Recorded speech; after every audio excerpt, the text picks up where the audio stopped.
ஞானானந்தமயம் தேவம் நிர்மலஸ்படிகாகிருதம் ஆதாரம் சர்வ வித்யானாம் ஹயக்ரீவம் பாஸ்மஹே ஸ்ரீமதே ஸ்ரீ லக்ஷ்மீ நுஸ்ம திவ்யபாதுகா சேவக சிவன் சுலகோப ஸ்ரீ நாராயணேதீந்திர மகாதேசிகா நமः ஸ்ரீமதே ஸ்ரீவன் சுலகோப ஸ்ரீ ரங்கநாதேதீந்திர மகாதேசிகா நமः ஸ்ரீமதே வாத்ஸ்ய ஸ்ரீ கிருஷ்ணமாரி மகாதேசிகா நமः குரு பரம்பராய நமः ஜெயகருட சுப்பர்ணா. பெருமாளுக்கு பல்லாயிரக்கணக்கான கல்யாண குணங்கள் இருக்குது.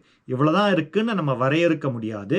ராமானுஜர் கத்தியத்ரயத்தில் பல கல்யாண குணங்களை விவரிக்கிறார். அந்த கத்தியத்ரயத்திலேருந்து 2 குணங்களை எடுத்து இன்னைக்கு அடியேன் ஒரு சின்ன உபன்யாசம் பண்ணுறேன். முதல் கல்யாண குணம் சாத்துரியம். சாத்துரியம் அப்படின்னா என்னென்னா சத்துரத்துவம், அப்புறம் கெட்டிக்காரத்தனம் அப்படின்னு அர்த்தம். ஆஸ்ருதார்த்தேஷு அஜடக்கிரியத்துவம் அப்படின்றார் ஸ்ரீ சுதப்பிரகாஷிகாச்சாரியார். இதுக்கு என்ன அர்த்தம்னா ஆஸ்ருதர்களுடைய தோஷத்தை பிராட்டிக்கு கூட காண்பிக்காம மறைச்சிடுவாராம் பெருமாள்.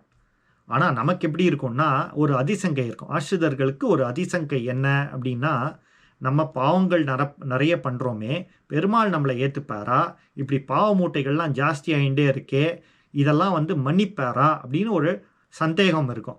ஆஸ்ருதர்கள் விஷயத்தில் அவன் உதவி செய்யும் பொழுது அத்தியந்தம் மிக சுறுசுறுப்பாக காரியத்தை முடித்து கொடுப்பான். அதுவே சாத்துரியம் அப்படின்னு பூர்வர்கள் சொல்றா.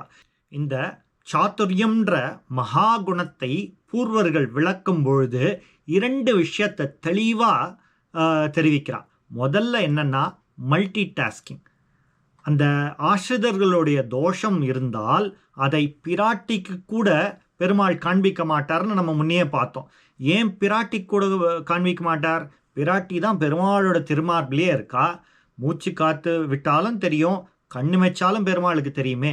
அப்படி இருக்கும்போது ஏன் பிராட்டி கூட காமிக்க மாட்டேன்றன்னா, பெருமாளுக்கு நம்ம மேலே ஒரு பக்ஷபாதம் இருக்குது. அந்த பக்ஷபாதத்தினால தான் நம்ம பெருமாள்கிட்ட சரணாகதி ஈஸியாக அடையிறோம். அகம் துவா சர்வ பாபேபியோ மோக்ஷிஷ்யாமி மா சுஜஹ அப்படின்றார். சர்வ பாபங்களிலிருந்தும் உன்னை விலக்கி விடுவிக்கிறேன் என்கின்றார் பெருமாள். இதுக்கு பெருமாள் திருமொழியிலேருந்து வாளால் அறுத்து சொடினும் மருத்துவன் பால் மாளாத காதல் நோயாளன் போல் மாயத்தாள் மீளா துயர்த்திரினும் வெற்றுவ கோட்டம்மா நீ ஆளா உணதருளே பார்ப்பன் அடியேனே அப்படின்னு ஆழ்வார் சொல்கிறார். வாழை எடுத்துட்டு மருத்துவன் வரானா நம்ம கிட்ட, உன் உடம்புல இருக்கிற பாகத்தெல்லாம் அறுத்தாதான் நீ உயிர் வாழ முடியும்னு. நம்ம என்ன பண்ணுறோம்? அவனை கையெடுத்து கூப்பி, அப்பா உன்னை தான் நான் நம்பின்னு இருக்கேன், என்னுடைய உயிரை காப்பாற்றுற இவன் நீ தான், பெரியவன் நீ தான், என்னால் வாழை அறுத்தாலும் பரவாயில்ல, நான் உயிரோடு இருக்கணும்னு ஒரு ஆசையில் அவனை போய் வணங்குறோம். ஆனால் பெருமாள் சொல்கிறாராம், உன்னோட பாவத்தெல்லாம் நீ எதுவுமே செய்ய வேண்டாம், நான் எடுத்துக்கிறேன், என் மேலே நம்பிக்கை காமி போதும், நான் எடுத்துட்டு உன்னை விடுவிக்கிறேன்றார். அதை நம்ம பண்ண மாட்டேன்றோம். எப்படி அப்படின்னா, சுக்ரீவன் எப்படி பெருமாளை நம்பலையோ அதே மாதிரி தான் நம்மளுடைய நிலைமையும். இதனடா அது சுக்ரீவன் ஏன் பெருமாளை நம்பலை அப்படின்னா, பெருமாள் கிஷ்கிந்தா காண்டத்தில் பிரதிஜ்ஞை பண்ணுறார். என்னன்னா, வாலிவதம் பண்ணுறேன், ராஜ்யத்தை மீட்டுத்தரேன், உன்னுடைய மனைவியும் மீட்டுத்தரேன் அப்படின்னு. ஆனால் சுக்ரீவன் என்ன பண்ணுறான்? வாலியோடையே கூட இருக்கிறதுனால பெருமாள் சொல்கிறத அவன் நம்பலை. திரும்பி திரும்பி அவனுக்கு சந்தேகமாகவே இருக்குது. அந்த மனசுலேயே இருக்கிற சந்தேகத்தை எடுத்து போய் பெருமாள்கிட்ட கேட்டுடுறான். ராமா, உன்னால் வாலியை கொல்ல முடியுமா? அவன் ஒரு மிக பெரிய பலசாலி அப்படின்னு கேட்கும்போது ராமர் என்ன பண்ணுவார்னா, சிரிச்சுண்டே அதுக்கு பதில் சொல்வார். நமக்கெல்லாம் ஒரு கோவம் வரும். நம்மள்கிட்ட உன்னால் இந்த விஷயம் பண்ண முடியுமான்னு ஒரு 10 வாட்டி நம்ம யாராவது நம்ம கேட்டான்னு வச்சுக்கோங்க. 10 வாட்டி வேண்டாம், ஒரு 2 வாட்டி கேட்டாலே போதும், நமக்கு உடனே ஒரு சட்டுன்னு கோவம் வரும். முடிஞ்சா என்கிட்ட பண்ணிக்கோ, இல்லைனா வேறு யார் பண்ணுறாலோ நீ அவள்கிட்ட பண்ணிக்கோன்னு நம்ம சொல்லி அனுப்பிடுவோம். இல்லைனா உன் சங்கார்த்தமே வேண்டாம்ப்பா, நீ கிளம்பு, நீ டவுட் பண்ணிட்டு இருக்க அப்படின்னு சொல்லிட்டு நம்ம வெட்டி விட்டுருவோம் அவளை. ஆனால் பெருமாள் அப்படி செய்யலை. சிரிச்சுட்டே கேட்குறானா சுக்ரீவன்ட்ட, உனக்கு நான் என்ன பண்ணால் இந்த சந்தேகம் உனக்கு மனசுலேருந்து தீரும் அப்படின்னு கேட்குறானா. வால்மீகி ராமாயணத்தை எழுதும்போது இந்த இடம் வரும்போது அவருக்கு ஒரு சின்ன நெருடல் வந்தது. அதனால் இங்கே நிறுத்தி கேட்குறாராம் வால்மீகி, லோகநாதனான எம்பெருமான் இந்த குரங்குக்கு நம்பிக்கை வரலன்னு ஏன் இப்படி பிரயத்தனப்படுறார் அப்படின்னு ரொம்ப சங்கடப்பட்டு அவர் கேட்குறார். இங்கே இதுக்கு என்னன்னா எப்படி விளக்கம் சொல்லணுன்னா, நமக்கு பெருமாள் மோட்சம் தரேன்னு சொல்கிறான், நமக்கு நம்பிக்கை வரலை. அதே தான் சுக்ரீவன் நிலைமை தான் நமக்கும். அதை தான் வந்து இங்கே பூர்வர்கள் கம்பேர் பண்ணுறான். ராமன் தாட்டகாவதம் பண்ணியிருக்கான், விஸ்வாமித்ர யாக ரக்ஷணம் பண்ணியிருக்கான், சிவதனுசு பங்கம் பண்ணியிருக்கான், பரசுராமரை ஜெயிச்சிருக்கான். எல்லா விஷயமும் சுக்ரீவன் காதுக்கு விழுந்ததுக்கு அப்புறம் தான் ராமன்கிட்ட ஒரு ஃப்ரெண்ட்ஷிப்பை அவன் எக்ஸ்டெண்ட் பண்ணியிருக்கான். இருந்தாலும் வாலியோட பலத்துக்கு இதெல்லாம் வந்து பத்தாது அப்படின்னு நினைக்கிறான். அதனால திருப்பி போய் ராமன்கிட்ட கேட்குறான், ராமா நீ சில விஷயங்களை பண்ணினாதான் நான் உன்னை நம்புவேன், உன்னால் வாலியை வதம் பண்ண முடியும் அப்படின்னு. இதே தான் கம்பேர் நம்ம பண்ணோம். நமக்கு நம் பாவங்களை போக்கி பெருமாள் வந்து ஷரணாகதி அளிக்கிறேன்னு சொன்னால் நம்ப மாட்டேன்றோம். சுக்ரீவன் மனசு போல தான் இருக்குது நம்மளுடைய மனசும் அப்படின்னு சொல்லி இங்கே பூர்வர்கள் கம்பேர் பண்ணுறா. இங்கே வந்து ராமாயணத்துலேருந்து ஒரு ஸ்லோகம் இருக்குது. தத் வச்சனம் சுத்வா சுக்ரீவஸ்ய மகாத்மனः ஸ்மிதபூர்வம் அதோ ராமः பிரத்யுவாச்ச ஹரிம் பிரபு யதின பிரத்யயோஸ்மாசு விக்ரமே தவ வானர பிரத்யயம் சமரே ஸ்லாக்கியம் அகம் உத்பாதயாமி தே ராகவோ துந்துபே காயம் பாதாங்குஷ்டேன நீலயா தோலயித்வா மகாபாஹு சிக்ஷேவ தசயோஜனம். இது ராமாயணத்தில் வர ஸ்லோகம். இதில் துந்துபியை பற்றி சொல்கிறா இந்த ஸ்லோகத்தில். துந்துபின்றவன் வந்து மகா துஷ்டன், மகா அரக்கம் கூட, பலசாலி வேறு. வாலி இந்த துந்துபியை ஒரு க்ஷணத்தில் ஜெயிச்சிருவான். ஜெயிச்சுட்டு என்ன பண்ணுறான்னா, அவன் உடம்பை வச்சு நித்தியம் உடல் பயிற்சி பண்ணுவானான், அந்த செத்த உடம்பை வச்சுண்டு. ஸோ ராமா நீ வந்து இந்த கையால் இவனோட எலும்பு கூடு இங்கே இருக்குது, அதை தூக்கி போட முடியுமா பாரு, தூக்க முடியுமா பாரு அப்படின்னு சுக்ரீவன் கேட்குறான். ராமருக்கு இதை கையால் எடுத்து போட்டால் சுக்ரீவனுக்கு நம்பிக்கை வராது அப்படின்னு சொல்லிட்டு தன்னுடைய கால் நகத்தினால அப்படி ஒரு தட்டுறார். 10 யோஜனம் 10 யோஜன தூரம் அந்த எலும்பு போய் விழருது. கிட்டத்தட்ட 120 மீட்டர் அவர் அந்த கால் கணுக்கால் இதில் வந்து அடிக்கும்போது போய் விழருது. அப்பையும் சுக்ரீவன் நம்பலை. சுக்ரீவன் சொல்கிறான், வாலி துந்துபியை கொல்லும்போது உடம்பும் சதையுமா நிறைய மாமிசத்தோடு இருந்தான்.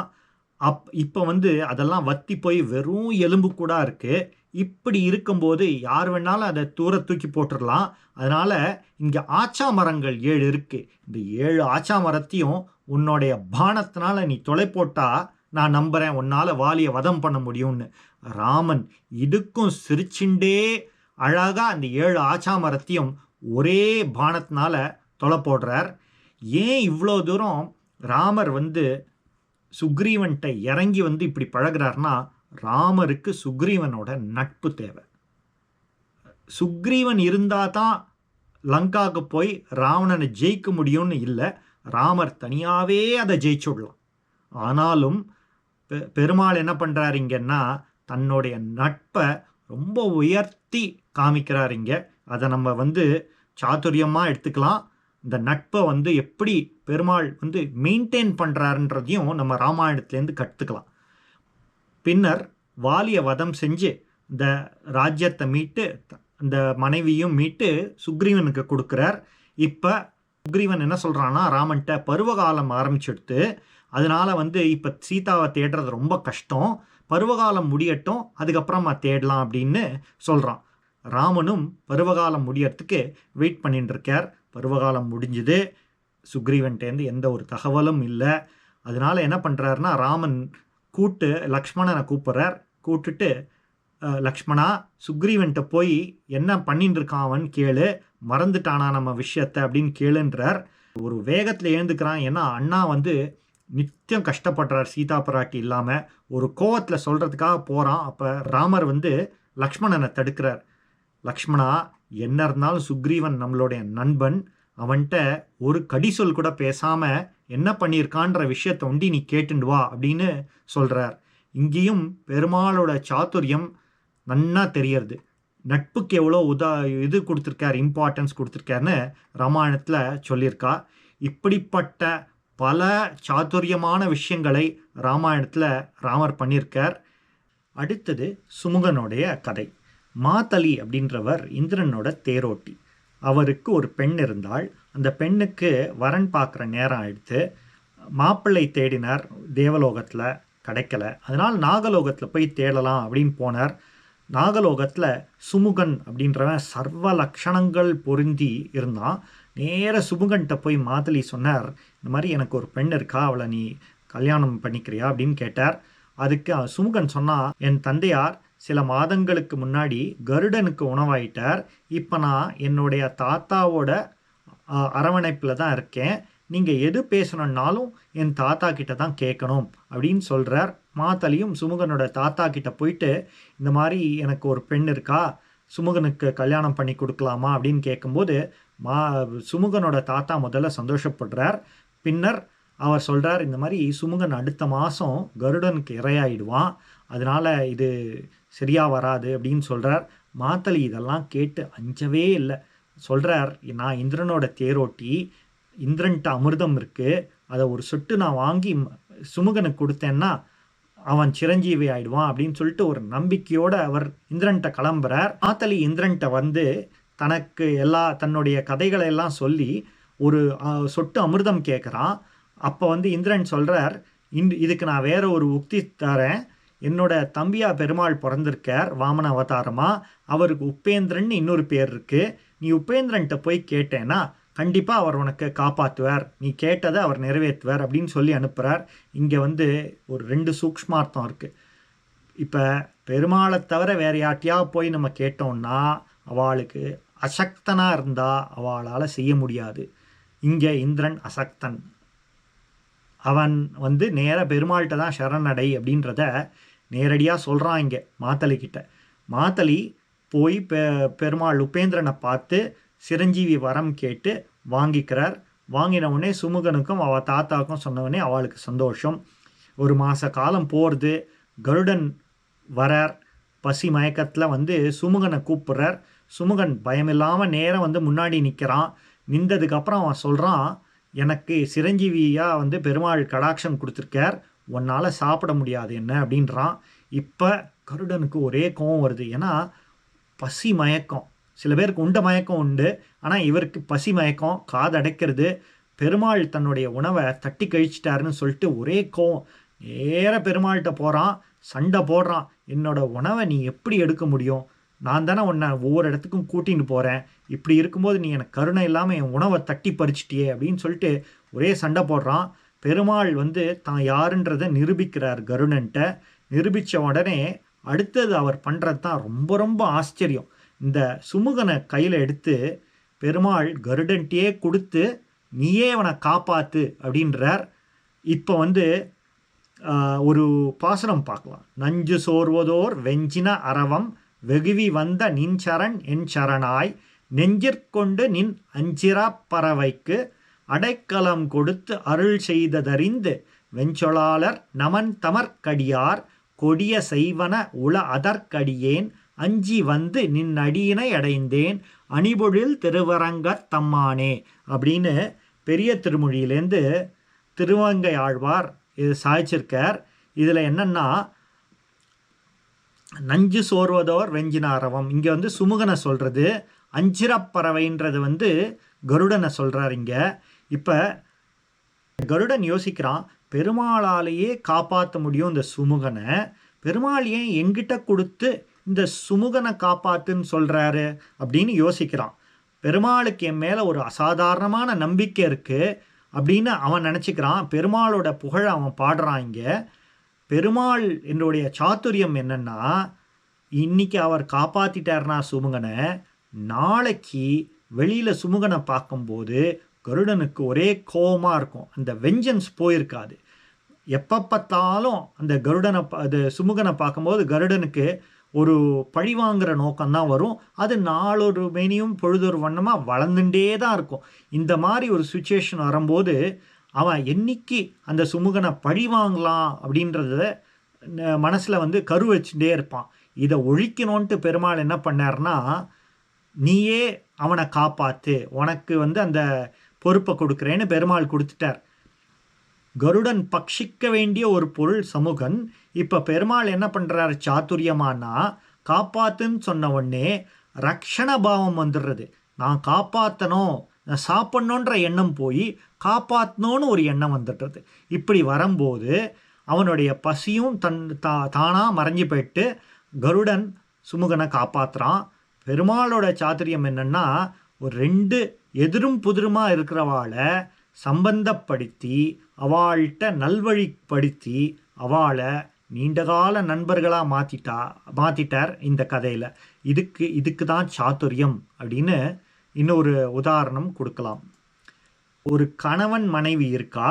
இந்த கணவன் அன்றாடம் தளிகைக்கு வேண்டிய உப்பு, புளி, மிளகா இதெல்லாம் அன்னன்னைக்கு என்ன பாகம் வேணுமோ அதை பிரித்து தன்னோட மனைவிகிட்ட கொடுத்து நித்தியம் தளிகைக்கு இதை யூஸ் பண்ணிக்கோ அப்படின்னு சொல்கிறான்.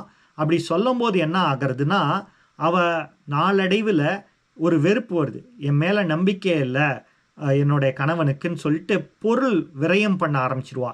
அவர் தானே கொடுக்குறார், பரவாயில்லையே, நம்ம எப்படியும் கொடுத்ததை யூஸ் பண்ணிக்கலாம், மிச்சம் படுத்தணுன்ற ஒரு எண்ணம் இருக்காது அவளுக்கு.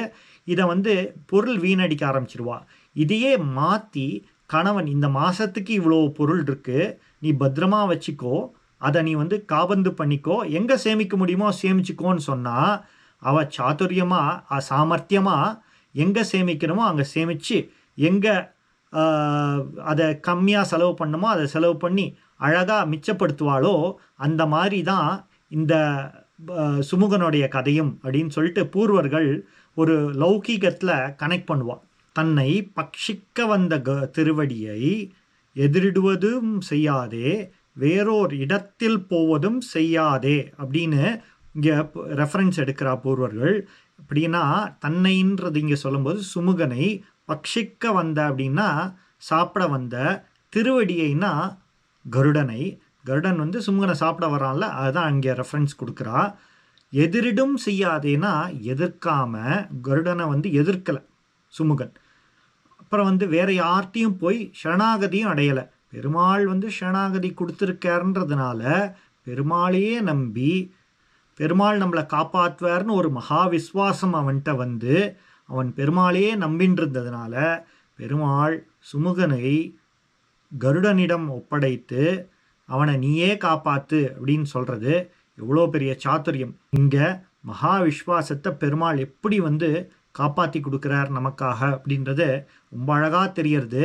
அசக்தன் யார், சக்தன் யாருன்றது ரொம்ப அழகாக புரியறது. இந்திரன் அசக்தன், பெருமாள் இங்கே சக்தன், ரெண்டையுமே ரொம்ப அழகாக இந்த கதையில் காமிச்சிருக்கார். இப்படி ஒரு சாதுரியமான ஒரு விளையாட்டை பெருமாளை தவிர வேறு யாராலையும் விளையாட முடியாது. அவரே சாதுரியம், கெட்டிக்காரன் அப்படின்றத இங்கே நிர்ணயம் பண்ணுறார். அடுத்த கல்யாண குணம் ஸ்தைரியம். ஸ்தைரியம்னா என்ன அப்படின்னா ஸ்திரத்தன்மை தான் ஸ்தைரியம். ஆஸ்ரிதர்களை ஒரு நாளும் கைவிட மாட்டேன் என்று உறுதி வாய்ந்த உள்ள கருத்தினை ஸ்தைரியம்னு ஸ்ரீ ஸ்ருதபிரகாஷிகாச்சாரியார் சொல்கிறார். நூற்றுக்கணக்கான இடையூறுகள் ஏற்பட்ட பொழுதும் ஆஸ்ரிதர்களை ரட்சிப்பதற்காக தான் செய்த பிரதிஜையை கைவிடுவதில்லை அப்படின்னு பெரிய வாச்சான் பிள்ளை சொல்கிறார். சுவாமி தேசிகனும் ரொம்ப சுவாரஸ்யமாக சொல்கிறார், ஒரு பிரதிஜை எடுத்தால் மட்டும் பத்தாது, அங்கேருந்து எடுத்ததுக்கு அப்புறம் வர இடையூறுகளை எல்லாம் எப்படி நீ அகற்றி நீ எடுத்த பிரதிஜையை எப்படி நீ அதை நிறைவேற்றுவியோ அதை தான் ஸ்தைரியம் அப்படின்றார். இப்போ ஸ்தைரியத்துக்கு ஸ்திரத்துக்கு இன்னொரு ஒரு எக்ஸாம்பிள் கொடுக்கலாம். யுதிஷ்டரர், இதை நம்ம கேட்ட பரிச்சயமான பேர் தான். யுத்தத்தில் ஸ்திரமாக இருப்பவர் தான் யுதிஷ்டரர். இவர் என்னடான்னா பகடக்காயில் தோற்று போயிட்டார், இவர் எங்கே ஸ்திரமாக இருக்கார் அப்படின்னு நமக்கு ஒரு கேள்வி வரும். அவர் போர்னு அறிவிக்கிற வரைக்கும் தான் யோசிச்சுட்டு இருந்தார் தன்னுடைய சகோதரர்களோட போர் இடணுமான்னு.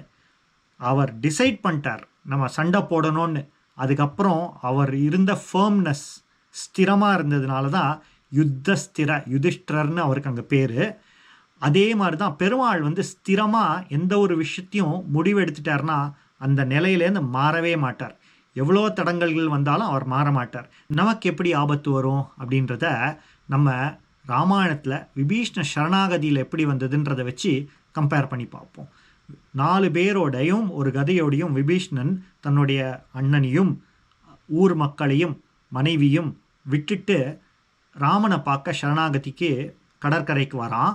இப்போ சுக்ரீவ சேனைகள் எல்லாரும் அவனுக்கு சரணாகதி அடிக்கக்கூடாது அப்படின்றான். அவன்னா விபீஷ்ணன். இங்கே விபீஷ்ணனுக்கு கொடுக்கக்கூடாது, இவன் ஒரு ஒற்றனாக இருப்பான், தக்க தருணத்தில் ராவணனுக்கு உதவி பண்ணிடுவான், ஏன் வர்றதுன்னா முன்னாடியே வந்திருக்கலாம், ஆஞ்சநேயர் வரும்போதாவது வந்திருக்கலாம், நான் போரிட போகிறோன்னு தெரிஞ்ச உடனே இவன் ஓடி வந்துட்டான் அண்ணாவை விட்டுட்டு, இவனெல்லாம் நம்பக்கூடாது, இவனுக்கு சரணாகதி கொடுக்கக்கூடாதுன்னு சுக்ரீவனோட வாதம்.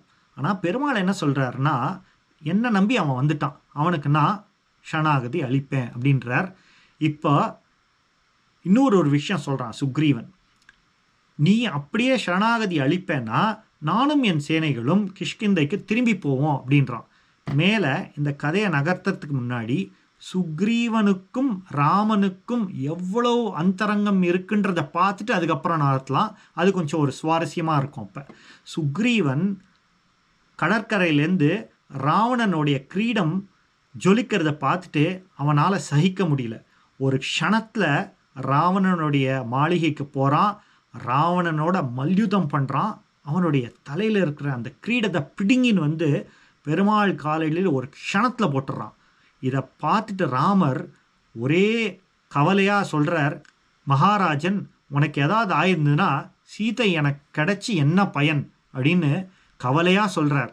அங்கே சீதைக்கு மேலாக சுக்ரீவனை வச்சிருக்கார் அப்படின்றது நன்னா தெரியறது. இப்படிப்பட்ட உறவு தான் சுக்ரீவனுக்கும் ராமனுக்கும். ஆனால் இங்கே ஒரு சுக்ரீவன் எதிர்க்கிறான் விபீஷ்ணனுக்கு சரணாகதி கொடுக்கக்கூடாதுன்னு.